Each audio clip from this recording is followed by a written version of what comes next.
Netanyahu's fury. Traoré bans Israeli churches and colonial Christianity in Burkina Faso. They tried to break us without firing a single shot. No tanks rolled, no bombs fell, yet by sunrise our nation trembled. Government servers collapsed before our eyes. The state bank's veins froze solid. The lights of the energy grid flickered like the heartbeat of a dying man. At 4:37 a.m., the report landed on my desk. Tel Aviv fingerprints hidden through Nigeria, Romania, South Africa. It was not an accident. It was not a glitch. It was an attack. They call it stability when you bow. They call it partnership when you sell your soul. But the moment you say no, the daggers come out. My crime? Refusing their money, speaking the truth they fear most, declaring that Africa is not for sale. And for that, they unleashed a war of silence, digital, cowardly, colonial in a new disguise. Do not be deceived, my brothers and sisters. This is not just about Burkina Faso. It is about every African child whose future they would ransom. It is about whether we live on our knees or rise in dignity. Stay right here, because what follows is more than a story. It is a battle hymn for freedom. Subscribe and walk with us into the storm that changed Africa forever. They thought the night would cover their work. But by dawn, the evidence was too sharp to ignore. 3 government servers gone, the veins of our state bank frozen, the national grid shivering like a candle in the wind. At 4:37 a.m., my intelligence chief handed me a sealed report. The breach was traced. The fingerprints were clear. Tel Aviv. But hidden through shadow paths, Nigeria, Romania, even South Africa, it was no accident of machines. It was deliberate. It was war. The targets revealed their intentions. Government communications, so they could hear our secrets before we spoke them. Oil contracts, so they could count every barrel before we shipped it.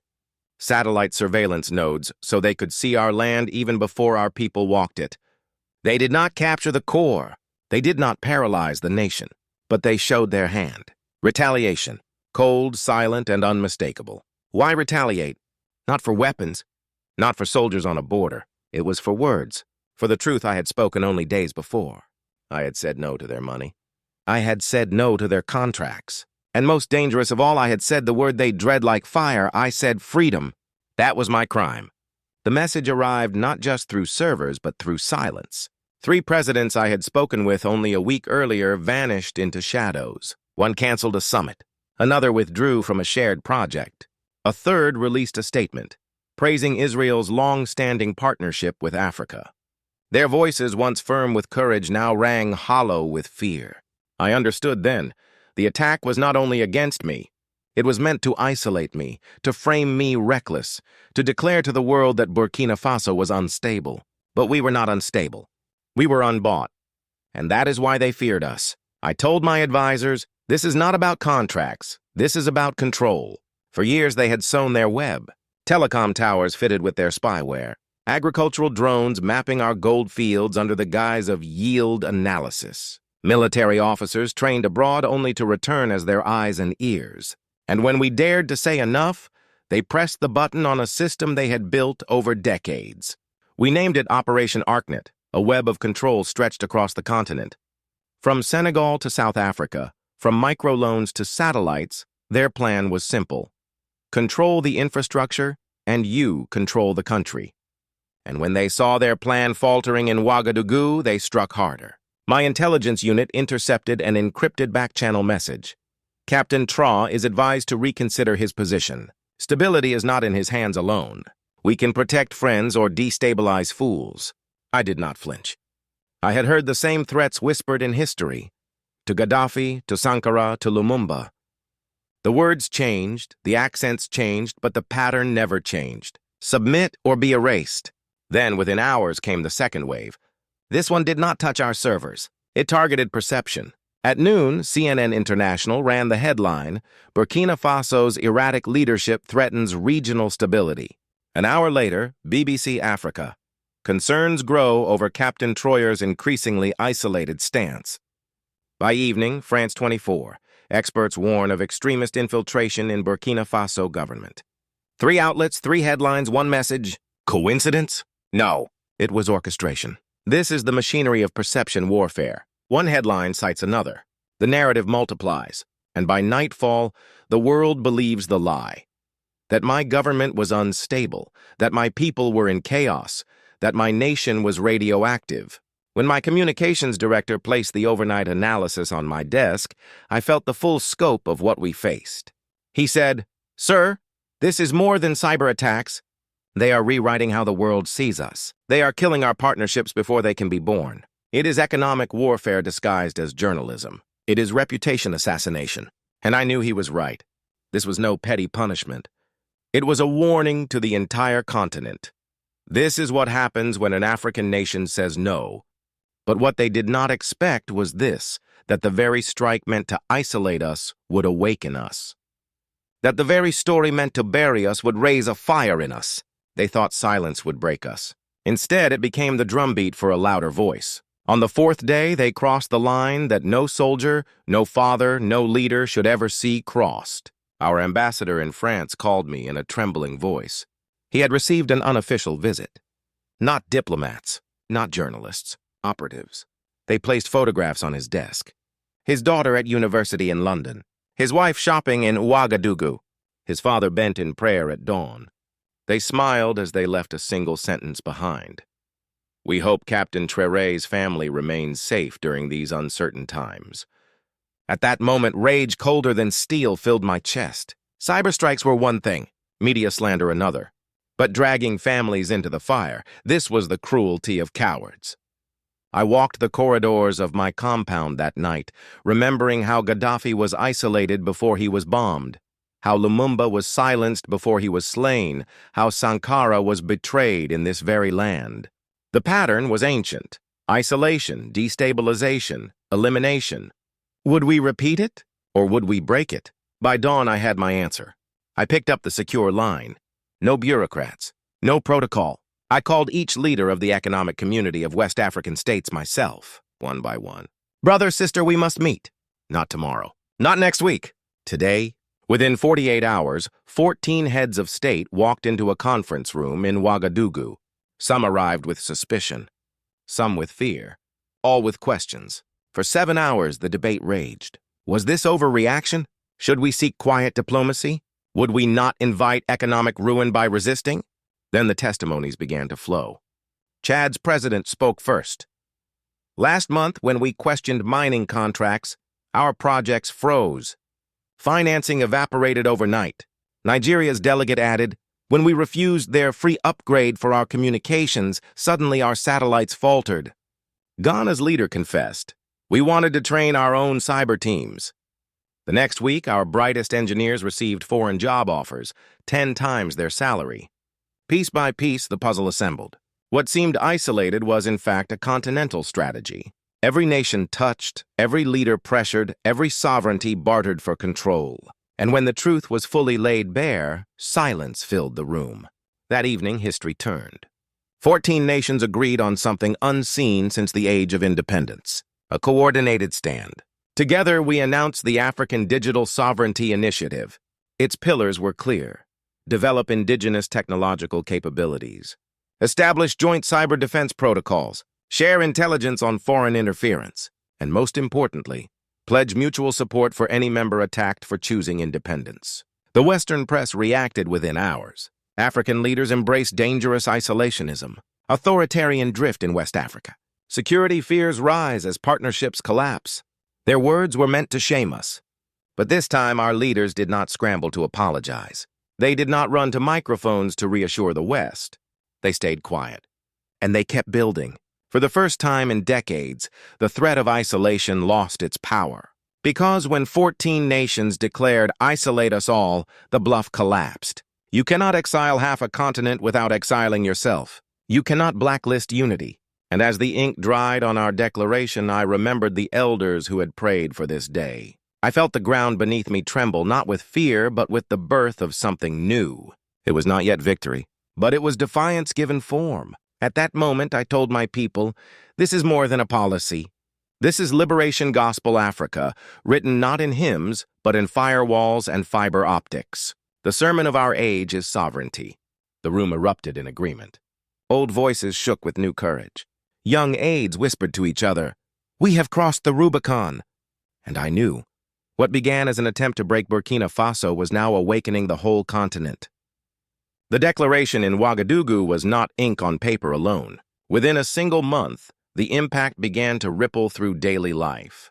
The African Development Bank announced a dedicated fund for indigenous technology. The African Union elevated its small cyber unit into a full directorate with authority to coordinate continental defense. Universities in Accra, Dar es Salaam, Nairobi signed new pacts to train engineers at home, reducing dependence on Western programs. But the greatest transformation was not in institutions. It was in ordinary people.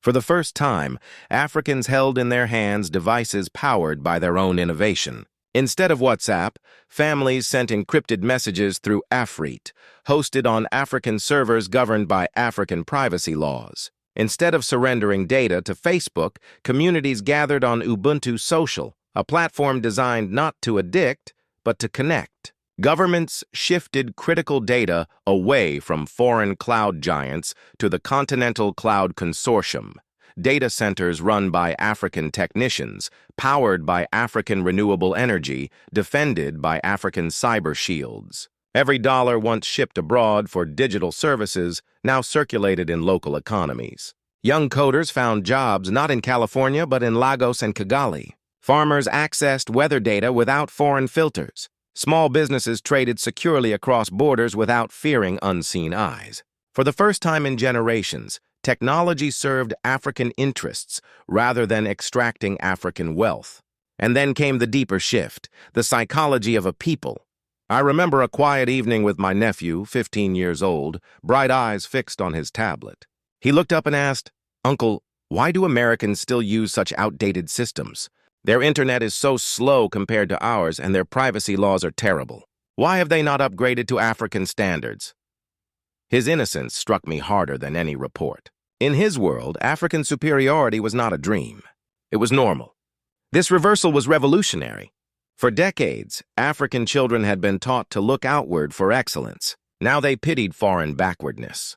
They measured dignity not in borrowed technology, but in their own creations. The continent was no longer a market for innovation. It had become the forge of it.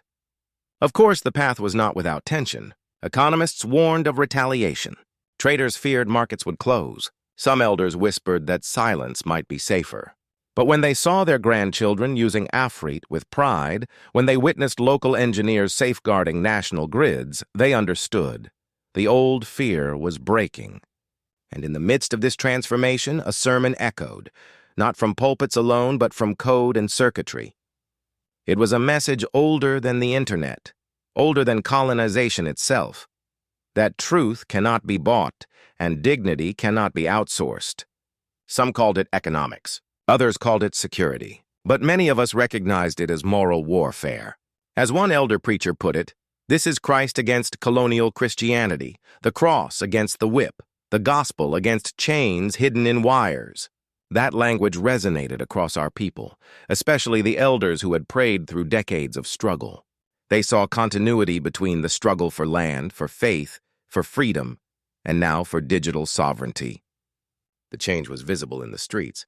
Billboards once plastered with Western telecom logos now carried African brands. Local newspapers reported proudly on sovereignty dividends. Youth groups began hosting hackathons, not for Silicon Valley recruiters, but for their own ministries of technology. Radio hosts called it a second independence, fought not with rifles but with routers. And the world watched with unease, investors whispered. Diplomats warned. Think tanks published papers with ominous titles. Yet the people's mood could not be reversed. They had tasted the fruit of dignity, and no analyst could convince them to spit it out. This was not merely economics.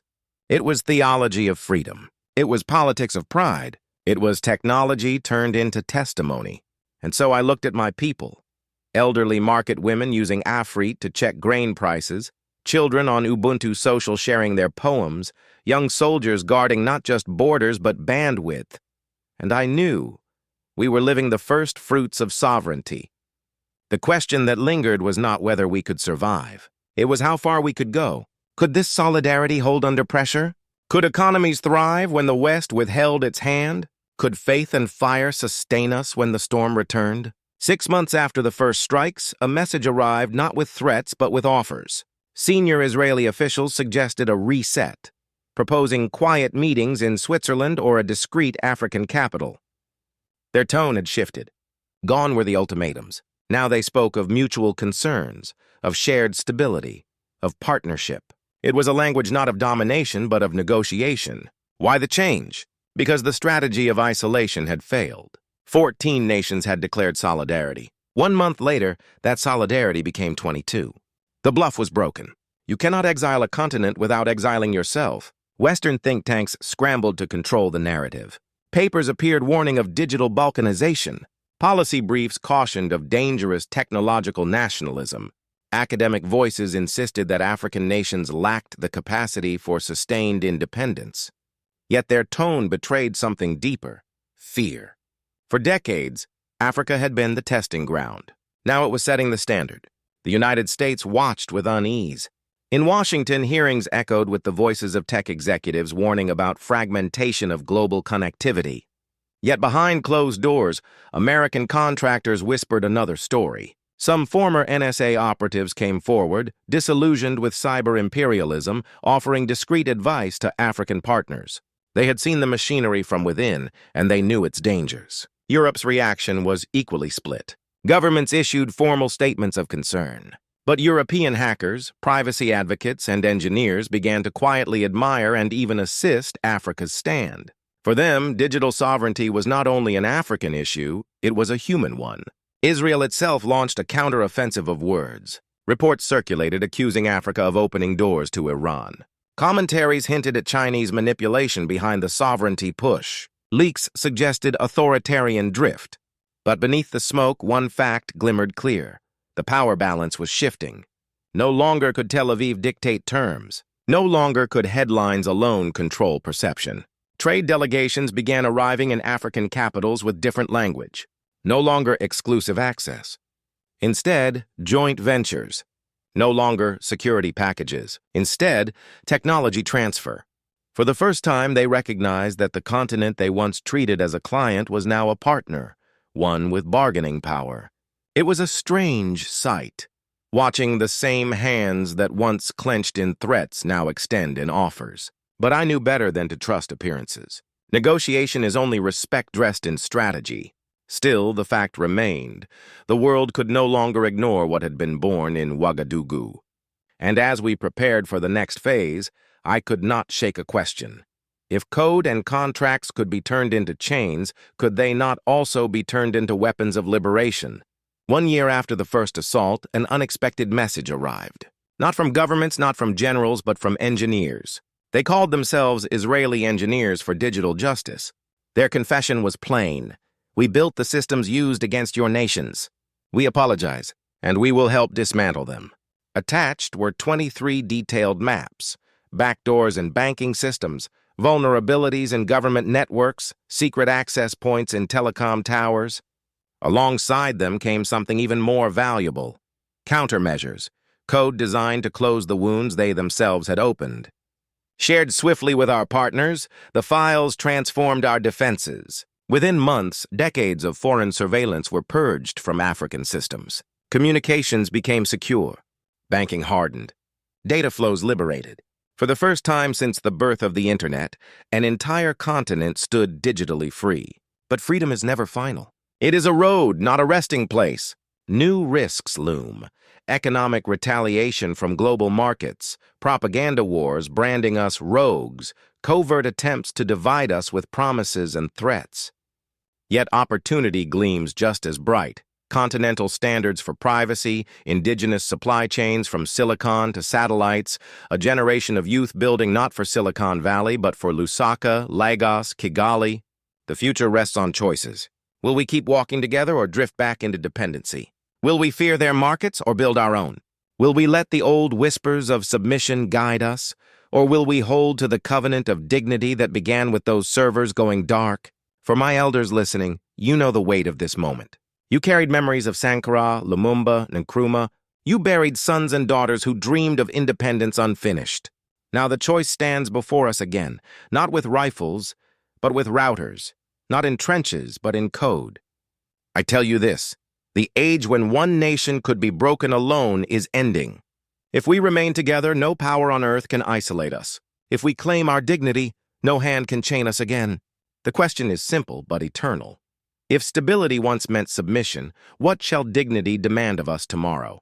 From the silence of darkened servers, a new sound rose, the drumbeat of dignity. What was meant to break Burkina Faso became the seed of continental awakening. They called us unstable, we answered with unity. They tried to brand us reckless, we answered with resolve. They threatened to isolate us, we stood together until isolation itself collapsed. This is the testimony of our age, that African sovereignty is not granted. It is taken. It is not a favor from foreign capitals, but a covenant among our own people. The battles of yesterday were fought with rifles. The battles of today are fought with routers. And in both, the demand is the same: respect, dignity, independence. To my brothers and sisters across the diaspora, hear this truth. We are no longer begging for entry into their halls. We are building our own. We are no longer accepting their definition of stability. We are defining our own. This is Liberation Gospel Africa, a sermon not of words alone, but of fiber, firewalls, and faith that refuses to bow. And to those who tried to cloak control in religion, who used faith as a whip while calling it salvation, our answer is clear. This is Christ Against Colonial Christianity. The gospel does not bless chains, it breaks them. The cross does not sanctify submission, it sanctifies freedom. What does the future hold? A continent where children log on to networks owned by their own people, where elders witness dignity restored in their lifetime, where the phrase African standards no longer means behind, but ahead. This is the road we walk, and it is a road wide enough for all who choose to rise. So I ask you, when the next chapter is written, will you stand as witnesses or as bystanders? Will you leave silence for your grandchildren, or songs of freedom they can sing without shame? If this story steadies your spirit, do not scroll past it. Like, share, and subscribe. Our elders prayed in whispers so that we might speak in thunder. The world silenced Africa once, now let us declare our future out loud. Say it in the comments if you believe it. New Africa. Africa rise. It's time for Africa. And remember this, Liberation Gospel Africa is not a dream deferred. It is the reality we claim.